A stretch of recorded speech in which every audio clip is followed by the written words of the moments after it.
Hello everyone, my name is Noah and welcome to this Stet Studio video. Today we are going to be opening the Mushroom Oracle and giving it a look-see. I love doing these first look flip-throughs because I feel like it's really fun to catch my genuine interactions, my genuine thoughts. I'm sorry, my cats are scampering around. Scampering is not the right word, more like hurtling. And I have seen this deck before. I have seen people use it online. I've seen people that I know use it. I saw it at the shop I bought it at, which was a local witchy shop called Ceremonial. And yeah, I'm really excited to go through this. I had wanted this deck for a long time before I purchased it, and I've had it for a couple of months now before I've had a chance to open it and flip through it. Ugh, they are shenaniganing right now. They shenaned once and they're going to shenan again. Alright, let me get something sharp to open this with. Alright, here we go. So I do tend to look at these decks from a couple different lenses. First of all, as someone who uses Tarot and Oracle. So I, look at it as, do I think I will, get good use out of it? I also like to look at it as a storyteller and an artist. I find those interesting lenses to look at decks through. And I don't actually have that many Oracle decks. I prefer Tarot, but this one is so pretty and I've wanted it for a while. So when I finally purchased it, I was really excited. So the box is a matte, but the words are raised. The Mushroom Oracle is raised, as it is on the back as well. And I think that's the only, it's the only text. It's nice and smooth. It feels sturdy. It's not too bulky as some boxes are. I love me a good box, but I don't want it to be too bulky. But I want it to be sturdier than your average tuck box, so I appreciate boxes like this. And we have the guidebook. We have introduction on how to use the cards. There are suits. We have the forest, the fungal structures, the mushrooms, and the mushroom people. There's some different spreads here. Let's see what, and they talk about reversals. I'm going to see if I can find the suits. Forest cards stand for contexts, surrounding mental states, ecosystems, frameworks, personal histories, connections, landscapes. Think expansively when working with these cards. Look down at the forest floor, look up at the tree canopy. Every being in the forest plays a part. Zoom in on each one's unique function, and zoom out to see them all breathing together. And then there's more, but that gives you the base idea of what this suit means. Let's see here. We have the fungal structures. The fungal structure cards are part of a whole, phases of growth, stages of life, facets, pieces of a puzzle, processes, internal systems at work, or functions within a body, organization, or society. They are inherently relational, one element of a larger framework, a point in an orbit, a setback, or a springboard on a journey, an evolutionary chapter, the right hand to a left hand. Thus, they can be helpful when combined with other cards to reveal areas where something might be stuck, blocked, a vulnerability, or a foundation, stone, or a key to unlocking a problem. The next suit we have here is the mushrooms. We have mushroom cards represent potential solutions, questions, paradigms, ideals, opportunities, shifts, and tools. Don't limit yourself to considering the mushroom in the phase depicted on the card. Instead, trace its evolution through its life cycle from mycelium to spore parallel to your question or intention. Imagine the mushroom with your senses. Is it slimy or velvety? Vibrant or muted? How does it smell?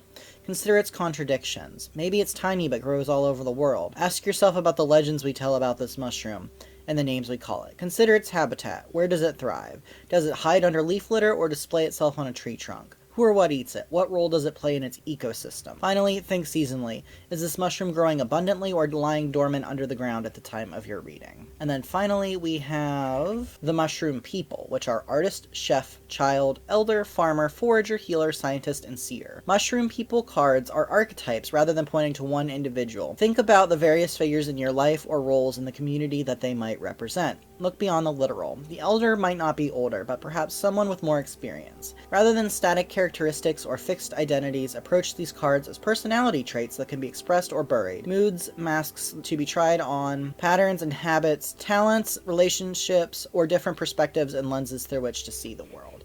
So that gives us a little bit of an idea. I want to go back real quick and look at the spreads.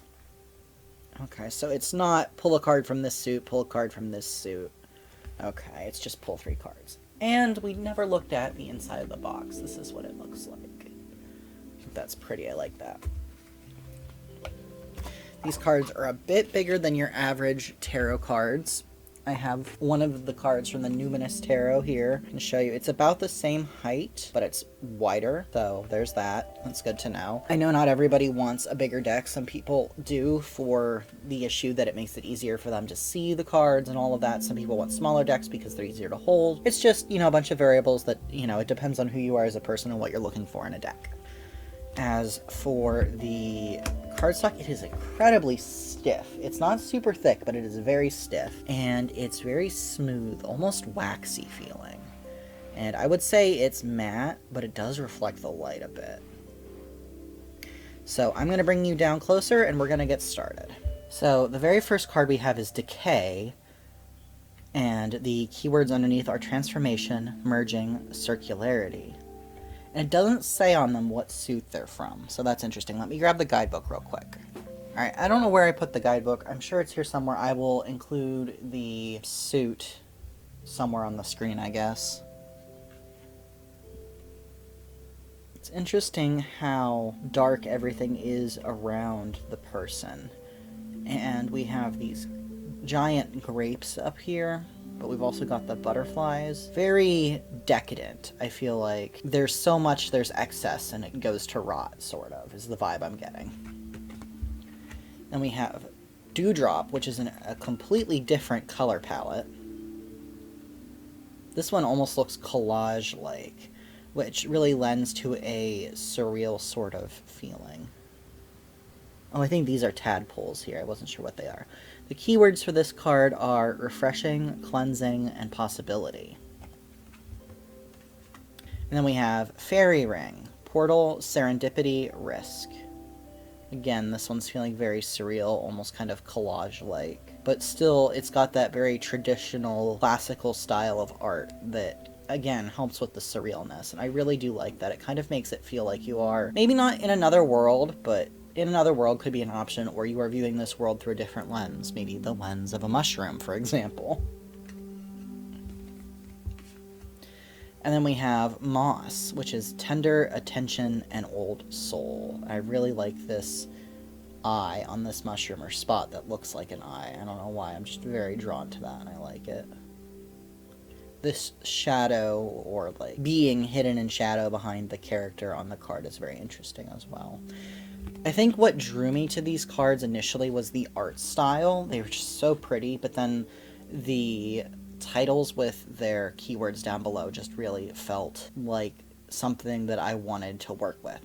So we have Rainstorm, which is replenishment, bounty, reward. And I love that this could be either sort of lightning or maybe the sun coming through the clouds. Again, very surreal feeling. We have Snail, which is safety, home, and attachment. It's kind of hard to see, but there's like a gnome or a creature up there, and you have this woman here, and then the snail itself down here. I feel like this is a storybook that you could read as a kid that would be kind of spooky, but it is really interesting and you don't want to put it down. We have Tree, Stable, Slow, Partnership.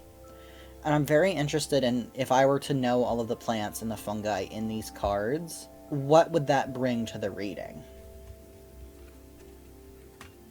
You have Truffle Pig, determined, Epicurean, and talented. I like that there's not... Oh no, there are some pigs. It doesn't say there's no actual pigs in the picture, but there is. I'm not sure what Epicurean means, but I'm going to look it up real quick. Epicurean. So we have the definition here. As a noun, it is a disciple or student of the Greek philosopher Epicurus, and as an adjective, it is of or concerning Epicurus or his ideas. Okay. In modern popular usage, an Epicurean is a connoisseur of the arts of life and the refinements of sensual pleasures. Epicureanism implies a love or knowledge of enjoyment, especially of good food and drink. That makes sense given the card title being Truffle Pig. So there's that. Interesting. And then we have Cap. Protection, communication, identity. But I love these colors. The texture and the color of these cards is, like I said, the first thing, the artwork was what drew me in. And it's drawing me in now as well. I just feel like I want to go into the cards and explore this world. We have Fruiting Body. Manifestation, embodiment, expansion. I like how this, I think it's supposed to be mushrooms. It kind of looks like moth wings, but it also, it looks like hair flowing out, and this person has become the mushroom, the stalk of the mushroom. And now we have gills. Individuality, influence, productivity. And it almost feels like it could sit like this. But I think this is the right orientation. Again, very surreal feeling. And then we have Mycelium, and I think this is the card that I'm the most familiar with. I'm not sure. We have collaboration, reciprocity, and exchange. And we have Spores, which is opportunity, luck, and diffusion. And this card feels very different from the other cards, but it still has that same Greco-European vibes, I think would be the right way to put it, of the painting. So we have Stem, which is support, stability, and elevation. And there's a snake there, and it's trying to eat a little lizard, it looks like. So let's see what the guidebook has to say about Stem.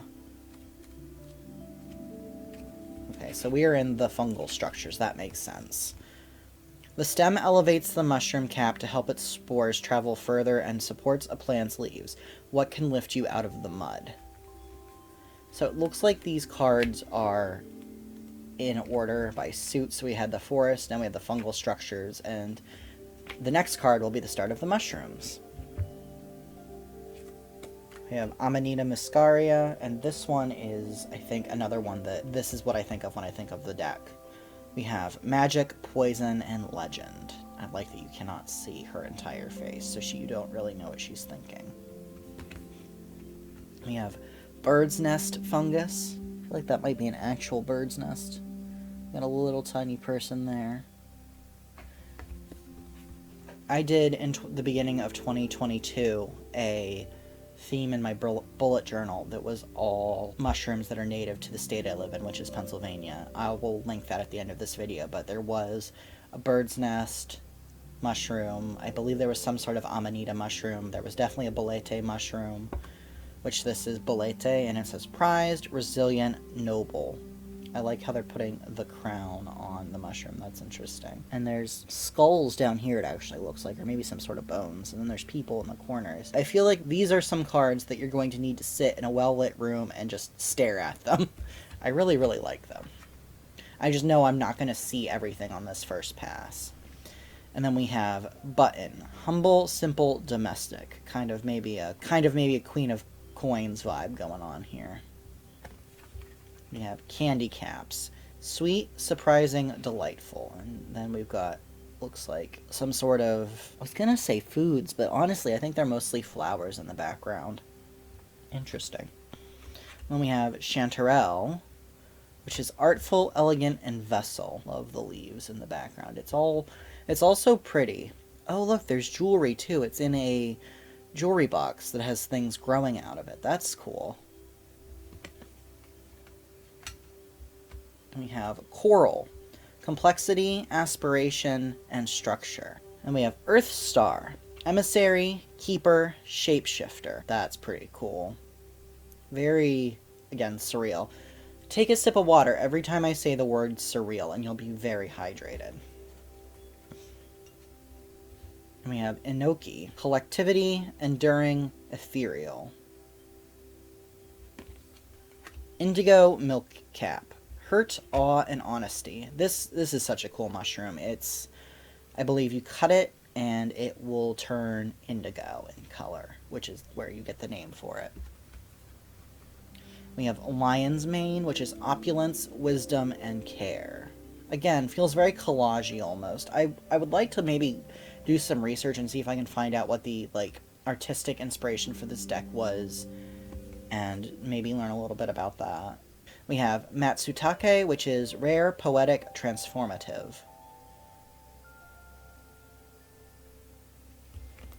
And then Morel. Morels are some of my favorite mushrooms. I've never actually foraged them myself, but true morels are native to where I live. That was another one that was in the bullet journal spread, but I don't know, morels make me so happy. I love the way they look, and I love I don't know, I love them. They're so, I don't know, they make me happy. They're what I think of when I think of wild mushrooms. We have challenge, desire, and greed, which is interesting. I want to look and see what the guidebook says about this one. Foragers go to great lengths to hide the secret spots where elusive morels grow. Are you motivated by scarcity, or do you embrace abundance? Oh, I like that.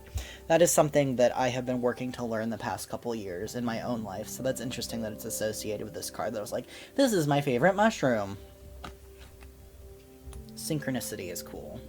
We have oyster, feast, heroic, multitasker. Interesting. Again, we've got more grapes.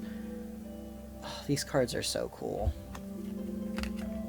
I'm so glad I got this deck. I feel like I'm going to get a lot of use out of it. We have puffball, humor, revelation, and levity. These mushrooms are pretty cool. This was, I think, the first mushroom I ever ID'd in the wild. I have not eaten any mushrooms I foraged myself, but I have started learning enough about them that I can identify them when I'm out in the wild. And this was one of the first ones. They were like this big. They were huge. These are pretty cool. And we have Rishi, which is longevity, divinity, and healing. Also, I apologize if you can hear my Discord pinging. I thought I had my computer muted before I started, but I didn't, apparently, and I just don't feel like stopping right now and going and dealing with that, so we'll survive. We have Scarlet Elf Cup, vibrant, cheerful, enchantment.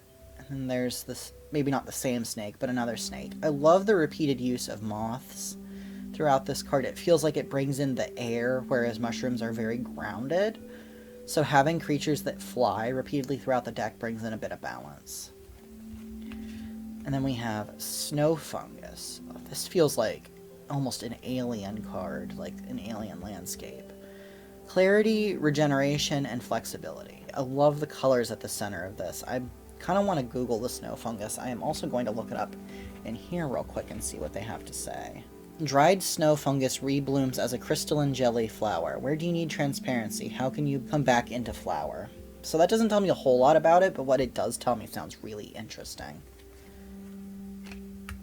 We have Turkey Tail, which is almost like a dress or some sort of garment for this person. And I think it's really beautiful. I love the circles with that. Adaptability, power, and abundance. We have Wood Bluet, generosity, beauty, otherworldliness. That's interesting that this is the one they associate with otherworldliness. I can still see it, though, the way it's glowing. We have the people here. Even the forest kind of is shaped like a mushroom. That's so cool. Then we have Wood Ear, which is listener, restorative, and gossip.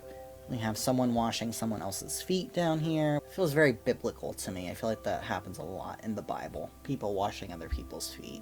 We have this person taking care of their hair. And I really like the way these terms feel really sort of interlocked. A lot of the other cards, their terms do feel interlocked as well. Sometimes they feel spread out. They all have different vibes, which is what the different cards are intending to. But this specific card feels really interlocked to me, these three keywords. And then we have Artist, which is inspiration, originality, and transmission. And these pansies back here really tickle me because I actually tend to, or have in the past, referenced pansies in my artwork. I really do like this. We have Chef, generous, and a piece of cat hair. Generous, indulgent, and pleasure. And I like how the food is the focus, but you can still see part of the chef there in the background. It's pretty interesting. I really do like it. It's actually kind of making me hungry. It's getting to be that time of the day. We have Child, which is openness, wonder, and joy. And I didn't mention it, but these are the Mushroom People cards that we've moved into this set. And for some reason, this card kind of reminds me of the book. I think it's called Mama, Do You Love Me? Or Mama, Would You Love Me? It's about the little child who's asking their mom, if I turned into a bear, would you love me? If I turned into a seal, that sort of thing. It's the original, if I turned into a worm, would you still love me? Just something the way the child is, like, over the person's shoulder. Although, now that I'm looking closer, I don't think this person is actually being slung over their shoulder there in the background. So that was completely pointless, but I'll probably leave it in because that's just who I am as a person. And we have Elder, which is wisdom, experience, gentleness. And I understand why they didn't do this for a couple reasons. I will say it, and then I'll give my reasoning for why I think they didn't. Obviously, I don't know, but I kind of wish they would have included some older people in this deck. All of these people are very young, very femme, very white, but especially with this elder card, I know they said that it doesn't need to be an older person, maybe just another person with more experience, but I think in any of the cards, really, to have an older person represented would have been nice. People of different body types, people of different races. And I understand that they're going very much for the classical art style that you think of with, like, the Renaissance. But still, that's not the world we live in, and obviously this plant world really isn't the world we live in either, but I still think that would have been nice to be reflected in it. Also, I'm noticing there's a toad catching something. It messes with me that toads don't have sticky tongues. I learned this recently. They have a non-Newtonian fluid coating their tongues, which is like, if you've ever made that oobleck, which is cornstarch and water, where the more you, like, force you put on it, the harder it is, but if it doesn't have any force really on it, it's soft. The idea is the non-Newtonian fluid coats the fly or whatever, and the force of it being yanked back makes it hard. Isn't that weird? I didn't know that. And then we have Farmer, which is growth, sustenance, and patience. And this card definitely is probably meant to be read this way, because I see some people down here resting. Again, very surreal, very collage feel. I really like it. I really like the color palette. It feels a bit different, but still similar to what we've seen in a lot of cards. We have Forager, Searching, Resourcefulness, and Hunter. It's interesting how their face is covered. And they've got a sickle, I think. I think the sickle can be small. There's, like, the shape of a person here as well. It's just, I don't know, it's really interesting, and it's kind of haunting, and I really like it. We have Healer, this person with wings. They're talking to the snake, and again, there's the moths, which is trust, compassion, and knowledge. Then we have Scientist, curiosity, questioning, and ambition. I'm not sure what's going on here. There's a person here, kind of, but really just their arms, and they're piercing this plant, and there's people here, and there's this person. It's very, again, surreal. Make sure you take a drink every time I say the word surreal. And then finally we have Seer, which is lucidity, perception, and future. I think this is a very interesting last card in the set, at least in terms of the suits. It's the very last card. I mean, once you shuffle it, it won't be, but I think it's interesting that the Seer, seeing beyond oneself, having that knowledge, is the final card. It kind of feels like a sort of story progression like you would see in the major arcana. And so that is the Mushroom Oracle. I'm going to do a quick little shuffle here, and I will pull a card as I usually do. I find this just a great way to sort of inaugurate the deck and just kind of, oh, I guess this is the one we're going with, just kind of get everything started. We have Dewdrop, refreshing, cleansing, possibility. And we have here the guidebook. It is somewhere. Yeah, here we go. And it says, the dawn of a new day sparkles in the grass, washing away the long night's worries. A fresh start awaits. Rise early to greet it. Speaking of rising, my cat just got up from his napping spot and is leaving us, but that's okay. He's off to do baby shenanigans. So I really love this deck. I think that it's beautiful. I do love the aesthetic of it. I think the very traditional art style is really pretty, and I love the way that it's so surreal. I think that's really neat. Oop. And yeah, I don't know. I really enjoy this deck. I'm glad that I got it, and I can't wait to use it. So I think that's everything that I wanted to say about the deck. And yeah, we're going to close out the video now. Obviously, feel free to subscribe if you'd like to see some more tarot videos. We do lots of stuff about bullet journaling. There are some art journaling videos you can watch if you'd like. We have videos about me running my small business. We have writing videos, but mostly right now I make videos about bullet journaling and tarot. So if those things sound interesting, feel free to subscribe, turn on the bell so that you know when I make a video. Feel free to comment on this video. I would love it if you would leave a comment. Tell me what you think of this deck. If you've ever used this deck, do you have any decks that are similar? What do you look for in an Oracle deck? Do you prefer Oracle to Tarot? All that sort of stuff is fascinating to me. I love to hear about what y'all are doing in your Tarot and Oracle practices, just because I love talking about it. And yeah, Oh, yes, like this video if you liked it, dislike it if you disliked it, but like I always say, if you disliked it, why are you still here? Go touch some grass, go do something else with your day. And yeah, I think that's everything. Thank you so much for watching this video and spending some time in the Stet studio with me today. Bye!